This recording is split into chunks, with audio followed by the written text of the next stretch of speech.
എല്ലാവർക്കും നമസ്കാരം. ഇന്ന് +2 സുവോളജി ക്ലാസ് ആണ്. അപ്പോൾ നമ്മുടെ കഴിഞ്ഞ 2 ചാപ്റ്റേഴ്സ് പോലെയല്ല, ഇന്ന് നമ്മുടെ മൂന്നാമത്തെ ചാപ്റ്റർ എന്ന് പറയുമ്പോൾ അത് ജെനറ്റിക്സ് ആണ്. അപ്പോൾ അതുകൊണ്ട് തന്നെ നമുക്ക് ബോർഡ് കൂടി ഉള്ളതായിരിക്കും കുറച്ചുകൂടി സൗകര്യം. അതുകൊണ്ട് ആ ക്ലാസ്സിൻ്റെ മെത്തേഡ് ഞാനൊന്ന് മാറ്റുകയാണ്. സ്കൂളിലെ അതേ രീതിയിലേക്ക് കൊണ്ടുപോവുകയാണ് ക്ലാസ്. അപ്പോൾ നമ്മുടെ ഈ ചാപ്റ്ററിൻ്റെ പേര് principles of inheritance and variation എന്നാണ്. അപ്പോൾ നമുക്ക് 2 ചാപ്റ്റേഴ്സാണ് ജെനറ്റിക്സ് ഈ വർഷം പഠിക്കാനുള്ളത്. അത് രണ്ടും വളരെ ഇമ്പോർട്ടൻ്റ് ആണ്. നമുക്ക് അറിയുന്തോറും കൂടുതൽ പഠിക്കാൻ ആഗ്രഹം വരുന്ന ടോപ്പിക്ക് കൂടിയാണ്. പിന്നെ കഴിഞ്ഞ 2 ചാപ്റ്റേഴ്സിനെ വെച്ച് നോക്കുമ്പോൾ അത്ര ഈസി എന്ന് പറയാൻ പറ്റില്ല. പക്ഷേ ഇൻട്രസ്റ്റിംഗ് ആണ്. നമുക്ക് എക്സാമിന് കൂടുതൽ മാർക്ക് ചോദിക്കുന്ന 2 ചാപ്റ്റേഴ്സുമാണ് ഈ 3rd ചാപ്റ്ററും ഇനി അടുത്ത 4th ചാപ്റ്ററും. അപ്പോൾ അതുകൊണ്ട് തന്നെ ഇതിൻ്റെ കുറേ കാര്യങ്ങൾ നിങ്ങൾ ഹൈസ്കൂൾ ക്ലാസ്സുകൾ പഠിച്ചത് തന്നെയാണ്. അപ്പോൾ അതൊന്ന് ഓർത്തെടുക്കുക എന്നുള്ളതാണ് ആദ്യം ചെയ്യേണ്ട കാര്യം. പിന്നീടാണ് നമ്മൾ അതിൻ്റെ കൂടുതലായിട്ടുള്ള ഡീറ്റെയിൽസിലേക്ക് പോകുന്നത്. സോ നമുക്ക് ക്ലാസ്സിലേക്ക് കടക്കാം. അപ്പോൾ ഇതിന് മുൻപുള്ള ക്ലാസ്സുകൾ കാണാത്ത കുട്ടികളുണ്ടെങ്കിൽ കാണുക. ഫസ്റ്റ് 2 ചാപ്റ്റേഴ്സിൻ്റെ നമ്മൾ നോട്ട്സ് അടക്കം പ്രീവിയസ് ക്വസ്റ്റ്യൻസ് അടക്കമാണ് 2 ക്ലാസ്സുകൾ ചെയ്തിട്ടുള്ളത്. അപ്പോൾ ഇത് നമ്മുടെ മൂന്നാമത്തെ ചാപ്റ്ററാണ്. 2 ചാപ്റ്റേഴ്സ് കഴിഞ്ഞ് 3rd ചാപ്റ്ററാണ് ഇപ്പോൾ ചെയ്യാൻ പോകുന്നത്. അപ്പോൾ നമ്മുടെ ചാപ്റ്ററിൻ്റെ പേരാണ് principles of inheritance and variation. അപ്പോൾ ഇതിനെക്കുറിച്ച് പറയുമ്പോൾ തന്നെ 2 ടേമുകൾ ഇവിടെ തന്നെ കിടക്കുന്നുണ്ട്. അപ്പോൾ അതിലേക്ക് പോകുന്നതിന് മുൻപ് നിങ്ങൾക്ക് അറിയുന്നതും ആ ഒരു ടേമിലേക്കാണ് ഞാൻ കിടക്കുന്നത്. That is genetics. എന്താണ് ജെനറ്റിക്സ് എന്നുള്ളതാണ് നമ്മൾ ആദ്യം പറയേണ്ടത്. ജെനറ്റിക്സ് നിങ്ങൾ ജനിതക ശാസ്ത്രം എന്നൊക്കെ കേട്ടിട്ട് പരിചയമുള്ളത് തന്നെ ആയിരിക്കും. ബെറ്റേഴ്സൺ എന്ന് പറയുന്ന ഒരു സയൻറ്റിസ്റ്റാണ് ഈ ടേം കോയിൻ ചെയ്തതും ജെനറ്റിക്സ് എന്ന് പറയുന്നത്. അപ്പോൾ ജെനറ്റിക്സ് പറഞ്ഞാൽ it is A branch of science which deals with heredity and variation. ഒരു സയൻസിൻ്റെ ബ്രാഞ്ച് തന്നെയാണ്. ഇപ്പോൾ നമുക്കറിയാം ജെനറ്റിക്സിലൊക്കെ നമുക്ക് ഡിഗ്രി കോഴ്സും BSc genetics, MSc genetics, genomic science അങ്ങനെയുള്ള ഒരുപാട് ന്യൂ കോഴ്സസ് ഒക്കെ അവൈലബിൾ ആണ്. അപ്പോൾ അതായത് ഏറ്റവും കൂടുതൽ ഡെവലപ്പ് ചെയ്തുകൊണ്ടിരിക്കുന്നതും ഇനിയും ഭാവിയിൽ ഒരുപാട് ഡെവലപ്പ് ചെയ്യാൻ പോകുന്നതുമായ ഒരു ബ്രാഞ്ചാണ് ജെനറ്റിക്സ് എന്ന് പറയുന്നത്. അപ്പോൾ ജനിതക ശാസ്ത്രം എന്ന് പറഞ്ഞാൽ it is A branch of science which deals with heredity and variation. അതായത് ഹെറിഡിറ്റിയുടെ മലയാളം എന്താ? പാരമ്പര്യം. വേരിയേഷൻസ് പറഞ്ഞാൽ വ്യതിയാനങ്ങൾ. അപ്പോൾ പാരമ്പര്യത്തെക്കുറിച്ചും അതുപോലെ വ്യത്യാസങ്ങളെക്കുറിച്ചും പഠിക്കുന്ന ശാസ്ത്രശാഖയാണ് ഏത്? Genetics. So genetics is A branch of science which deals with heredity and variation. അപ്പോൾ നമുക്ക് അവിടുന്ന് അടുത്ത 2 വാക്കുകൾ കിട്ടിയില്ലേ? ഇതൊക്കെയായിരുന്നു ഹെറിഡിറ്റിയും വേരിയേഷനും. അപ്പോൾ അതാണ് നമ്മുടെ ചാപ്റ്ററിൻ്റെ പേരായിട്ട് വന്നിട്ടുള്ളത്, principles of inheritance and variation അല്ലേ. അപ്പോൾ അതിൽ നമ്മൾ ഇൻഹെറിറ്റൻസിലേക്ക് പോവാണ്. അപ്പോൾ ഹെറിഡിറ്റി എന്ന് പറഞ്ഞാൽ പാരമ്പര്യമാണ്, വേരിയേഷൻ എന്ന് പറഞ്ഞാൽ വ്യതിയാനങ്ങളാണ്, വ്യത്യാസങ്ങളാണ്. അപ്പോൾ ഹെറിഡിറ്റി എന്ന് പറഞ്ഞാൽ എന്താ? നമ്മൾ എപ്പോഴും പ്രയോഗിക്കുന്നതാണ്. അതൊക്കെ പാരമ്പര്യമായിട്ട് വന്നു, പാരമ്പര്യമായിട്ട് കിട്ടിയെന്നൊക്കെ അല്ലേ. അതാണ് heredity. That is the tendency of the young ones to resemble their parents.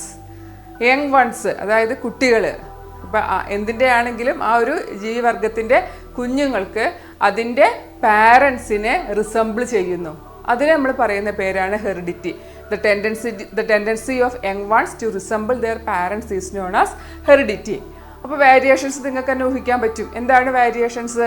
നമുക്ക് നമ്മുടെ പാരൻസുമായിട്ട് സാമ്യങ്ങളുണ്ട്, പക്ഷെ നമ്മൾ ആരും അത് എക്സാക്റ്റ് കോപ്പി അല്ലല്ലോ, നമുക്ക് വ്യത്യാസങ്ങളുണ്ട് അല്ലേ. So the variation is the degree by which young ones differ from their parents. Young ones എത്രത്തോളം അവരുടെ പാരൻസിൽ നിന്നും വ്യത്യസ്തരായിരിക്കുന്നു അതിനെ പറയുന്ന പേരാണ് വേരിയേഷൻസ്. ഇപ്പോൾ ഹെറിഡിറ്റി എന്ന് പറഞ്ഞാൽ the tendency of young ones to resemble their parents. സാമ്യങ്ങളാണ് ഇതിലൂടെ നമ്മൾ ഉദ്ദേശിക്കുന്നത് ആ ഒരു ഹെറിഡിറ്റി കൊണ്ട്, പാരമ്പര്യം എന്ന് പറയുന്നു. എന്നാൽ വേരിയേഷൻസ് പറഞ്ഞാൽ the degree by which young ones differ from their parents. അപ്പോൾ നമുക്ക് പാരൻസിൻ്റെ സാമ്യങ്ങൾ ഉണ്ടാകാം, എന്നാൽ നമ്മളെ ആരും പാരൻസിൻ്റെ എക്സാക്റ്റ് കോപ്പികളിൽ നമുക്ക് വ്യത്യാസങ്ങളുണ്ട്. അപ്പോൾ ഇതിനെക്കുറിച്ചൊക്കെ പഠിക്കുന്ന ശാസ്ത്രശാഖയാണ് genetics. Genetics is a branch of science which deals with heredity and variation. ഈ 3 ടേംസും ക്ലിയർ ആയി കാണുമല്ലോ അല്ലേ. ഇനി ഇൻഹെറിറ്റൻസ് എന്നൊരു കാര്യം അവിടെ കിടക്കുന്നുണ്ട്. ഇൻഹെറിറ്റൻസ് പറഞ്ഞാൽ the process by which characters are transferred on from parents to offsprings or young ones. അതായത് പാരൻസിൽ നിന്നും യങ് വൺസിലേക്ക് ക്യാരക്ടേഴ്സ് ട്രാൻസ്ഫർ ചെയ്യുന്ന ആ ഒരു പ്രോസസ്സിനെ പറയുന്ന പേരാണ് inheritance. Inheritance is a process by which characters are transferred from parents to young ones. That is known as inheritance. Okay, അപ്പോൾ ഇൻഹെറിറ്റൻസ് പറഞ്ഞു, ജെനറ്റിക്സ്, ഹെറിഡിറ്റി, വേരിയേഷൻ. അപ്പോൾ ഇതിനെയൊക്കെ അടിസ്ഥാനമാക്കി അല്ലെങ്കിൽ ഇതിനെയൊക്കെ ബേസ് ചെയ്തുകൊണ്ടാണ് നമ്മുടെ ഈ ചാപ്റ്റർ ഇങ്ങനെ മുന്നോട്ട് പോവുക. അപ്പോൾ നമുക്ക് പറയാം, ഈ ജെനറ്റിക്സിനെ കുറിച്ചൊക്കെ പറയുമ്പോൾ തന്നെ നിങ്ങളുടെ മനസ്സിലേക്ക് ഒരു സയൻറ്റിസ്റ്റിൻ്റെ പേര് ഓർമ്മ വരും അല്ലേ? ആരാണ്? John Gregor Mendel, father of genetics എന്നറിയപ്പെടുന്ന മെൻഡൽ അല്ലേ?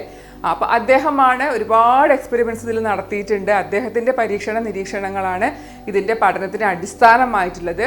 പിന്നെയാണ് ഒരുപാട് സയൻറ്റിസ്റ്റുകൾ വന്ന് പുതിയ പുതിയ കണ്ടുപിടുത്തങ്ങൾ ഇതിൻ്റെ മോഡിഫിക്കേഷനായിട്ടും ഇതിനെ ബേസ് ചെയ്തുകൊണ്ടുമുള്ള ഒരുപാട് ഇൻവെൻഷൻസ് പിന്നീട് വന്നു. സോ മെൻഡലാണ് ഇതിൻ്റെ നമുക്ക് ഫാദർ എന്ന് പറയാം. ഇനി ഇതിനെക്കുറിച്ച് പറയുമ്പോൾ, ഇപ്പോൾ മെൻഡലിനെ കുറിച്ച് പറയുമ്പോൾ നിങ്ങൾ പഴയ ക്ലാസ്സിൽ പഠിച്ചിട്ടുള്ളത് തന്നെയാണ്. അദ്ദേഹത്തിൻ്റെ ഒരുപാട് എക്സ്പെരിമെൻറ്റ്സിനെ കുറിച്ച് നമ്മൾ കേട്ടിട്ടുണ്ട്. ഏത് പ്ലാന്റിനെയാണ്? ഒരു പ്ലാന്റിനെയാണ് അദ്ദേഹം എക്സ്പെരിമെൻറ്റ്സിന് വേണ്ടി സെലക്ട് ചെയ്തത്. Which was that plant?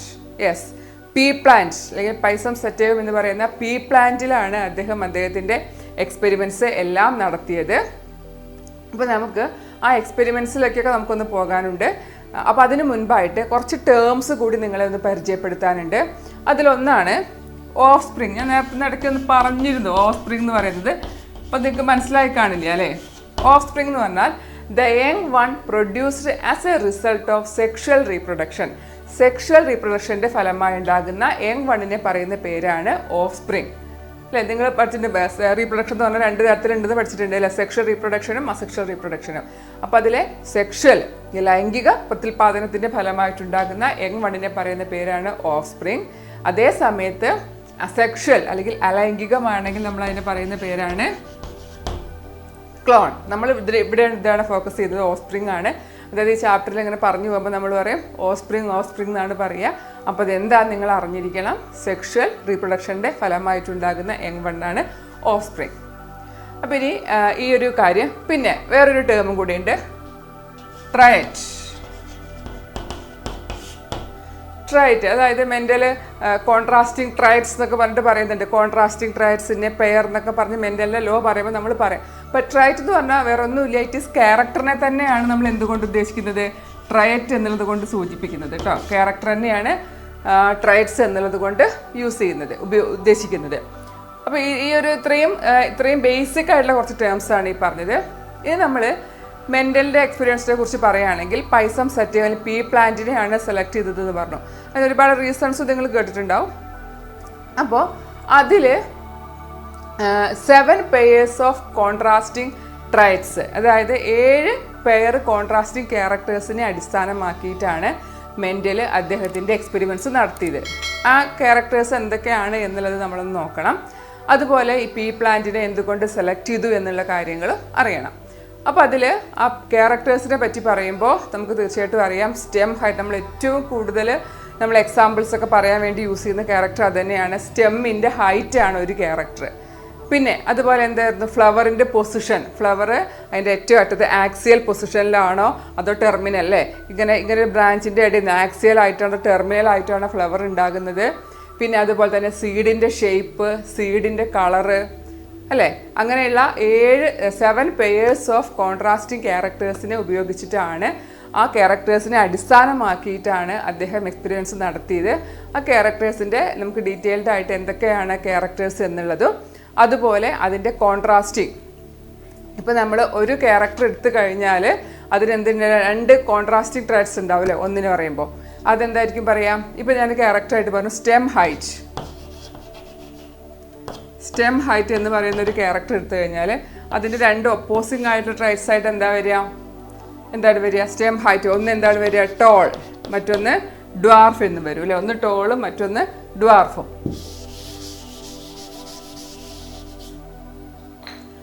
Stem ഹൈറ്റിന് tall and dwarf അല്ലേ? അപ്പോൾ ഒന്ന് പൊക്കം കൂടിയതാണെങ്കിൽ മറ്റൊന്ന് പൊക്കം കുറഞ്ഞത്. അപ്പോൾ അത്തരത്തിലുള്ള 7 പെയേഴ്സ് ഓഫ് ക്യാരക്ടേഴ്സാണ് മെൻ്റൽ യൂസ് ചെയ്തത്. അപ്പോൾ അതിനെ അടിസ്ഥാനമാക്കിയിട്ടാണ് നമ്മൾ ഇതിൻ്റെ ക്രോസുകളെ കുറിച്ച് പറയുമ്പോൾ കൂടുതൽ കാര്യങ്ങൾ പറയാം. അപ്പോൾ നമുക്ക് എന്ത് ചെയ്യാം? ആദ്യം ഈ ക്യാരക്ടേഴ്സും എന്താണ് അതിൻ്റെ കോൺട്രാസ്റ്റിംഗ് ആയിട്ടുള്ള ട്രൈറ്റ്സും എന്താണെന്നുള്ളത് നോക്കാം. അപ്പോൾ ഞാൻ സൂചിപ്പിച്ചു സ്റ്റെം ഹൈറ്റ് വരുന്നുണ്ട്, flower position, seed shape, seed colour, അങ്ങനെയുള്ള 7 കാര്യങ്ങളാണ്. അപ്പോൾ അതെന്തൊക്കെയാണെന്ന് നമുക്കൊന്ന് നോക്കാം. ഓക്കെ, അപ്പോൾ നമുക്ക് ആ 7 പേഴ്സ് ഓഫ് കോൺട്രാസ്റ്റിംഗ് ക്യാരക്ടേഴ്സ് എന്തൊക്കെയാണെന്ന് നോക്കാം. അതിൽ ഫസ്റ്റ് വൺ ആയിട്ട് പറയുന്നത് ഹൈറ്റ് ഓഫ് പ്ലാന്റിൻ്റെ ഹൈറ്റ്, അല്ലെങ്കിൽ സ്റ്റെം ഹൈറ്റ് എന്നൊക്കെ പറയുന്നതാണ്. അതിൽ ടോളും ഡ്വാർഫും. ദെൻ ഫ്ലവറിൻ്റെ പൊസിഷൻ ആക്സിയൽ ആണോ ടെർമിനൽ ആണോ. Then flower colour purple white. Colour of seed yellow green. Shape of seed round wrinkled. Colour of pod green yellow. Shape of pod inflated constricted. ഇങ്ങനെയുള്ള 7 pairs of contrasting ക്യാരക്ടേഴ്സിനെയാണ് Mendel consider ചെയ്തത്. ഇത് നമുക്കറിയാം, height കൂടിയത് height കുറഞ്ഞത്. ഇത് flower terminal ആയിട്ടാണോ അതോ ആക്സിയൽ ആയിട്ടാണോ വന്നിട്ടുള്ളത്. ഫ്ലവറിൻ്റെ കളറാണ് അടുത്തത് പറഞ്ഞത്. പിന്നെ സീഡിൻ്റെ കളറ് യെല്ലോ ആണോ ഗ്രീൻ ആണോ എന്നുള്ളത്. പിന്നെ സീഡിൻ്റെ ഷേപ്പ് ശരിക്കും റൗണ്ട് ആണോ, ഇപ്പം റിങ്കിൾഡ് എന്ന് പറഞ്ഞാൽ ചുളിവുകളൊക്കെ ഉള്ളത് അല്ലേ. ദെൻ അതുപോലെ തന്നെ പോഡ്, സീഡിൻ്റെ പോഡിൻ്റെ കളർ ഓഫ് പോഡ് എന്നുള്ളത് ഗ്രീനോ അല്ലെങ്കിൽ യെല്ലോ ആണ്. ദെൻ ഷേപ്പ് അത് ഇതുപോലെ തന്നെ ശരിക്കും ഇൻഫ്ലേറ്റഡ് ആയിട്ടുള്ളതാണോ അതോ കൺസ്ട്രിക്റ്റഡ് ആയിട്ടുള്ളതാണോ എന്നുള്ളതാണ് ഈ 7 പെയേഴ്സ് ഓഫ് കോൺട്രാസ്റ്റിംഗ് ക്യാരക്ടേഴ്സ് എടുത്തത്. ഈ ക്യാരക്ടേഴ്സിനെ അടിസ്ഥാനമാക്കിയിട്ടാണ് അദ്ദേഹം എക്സ്പെരിമെൻറ്റ്സ് നടത്തിയത്. അപ്പോൾ ഈ ക്യാരക്ടേഴ്സ് ഒന്ന് ശ്രദ്ധിക്കണം എന്തൊക്കെയാണ് എന്നുള്ളത്. ഹൈറ്റ് ഓഫ് പ്ലാന്റ് അല്ലെങ്കിൽ സ്റ്റെം എന്ന് പറയാം, flower position, flower colour, seed shape, seed colour, pod shape, pod colour. ഇതാണ് ആ 7 പെയേഴ്സ് ഓഫ് കോൺട്രാസ്റ്റിംഗ് ക്യാരക്ടേഴ്സ്. ഇനി നമുക്ക് അടുത്തത് വൈ മെൻ്റൽ സെലക്റ്റഡ് പൈസം സെറ്റേവം അല്ലെങ്കിൽ പീ പ്ലാന്റിനെ സെലക്ട് ചെയ്യാനുള്ള കാരണങ്ങൾ എന്തൊക്കെയാണെന്നുള്ളതാണ് അടുത്തത് നമ്മൾ നോക്കാൻ പോകുന്നത്. So mental P plant select ചെയ്യാനുള്ള കാരണങ്ങൾ എന്തൊക്കെയാണെന്ന് നോക്കാം. അതിൽ ഏറ്റവും പ്രധാനപ്പെട്ട 5 റീസൺസ് ആണ് ഞാനിവിടെ കാണിക്കുന്നത്. ഒന്നാമത്തെ ക്ലിയർ കട്ട് കോൺട്രാസ്റ്റിംഗ് ക്യാരക്ടേഴ്സ്. നമ്മൾ നേരത്തെ പറഞ്ഞ ആ കോൺട്രാസ്റ്റിംഗ് ക്യാരക്ടേഴ്സ് വളരെ ക്ലിയർ കട്ട് ആയിട്ടുള്ള വിസിബിൾ ആയിട്ട് തരം കോൺട്രാസ്റ്റിംഗ് ക്യാരക്ടേഴ്സ് ആയിരുന്നു. പിന്നെ രണ്ടാമത് പറഞ്ഞു ഈസിലി അവൈലബിൾ. നമുക്കറിയാം പയർ ചെടി അത്ര ഈസിലി അവൈലബിൾ ആയിട്ടുള്ള കാര്യമാണ്. ഷോർട്ട് ലൈഫ് സൈക്കിൾ, അതിൻ്റെ ലൈഫ് സൈക്കിൾ പെട്ടെന്ന് കംപ്ലീറ്റ് ചെയ്യുന്നു എന്നുള്ളതും അതൊരു ആഡഡ് മെറിറ്റ് ആയിട്ട് എടുക്കാം. ദെൻ സെൽഫ് പോളിനേറ്റിംഗ് ആണ്, നമുക്കറിയാവുന്നതാണ്, സെൽഫ് പോളിനേറ്റിംഗ് പ്ലാന്റ് തന്നെയാണ്. Then floral structures R suitable for artificial pollination. Artificial pollination നടത്തണമെങ്കിൽ ആ ഫ്ലോറൽ സ്ട്രക്ചേഴ്സ് അതിന് വളരെ സ്യൂട്ടബിൾ ആണ്.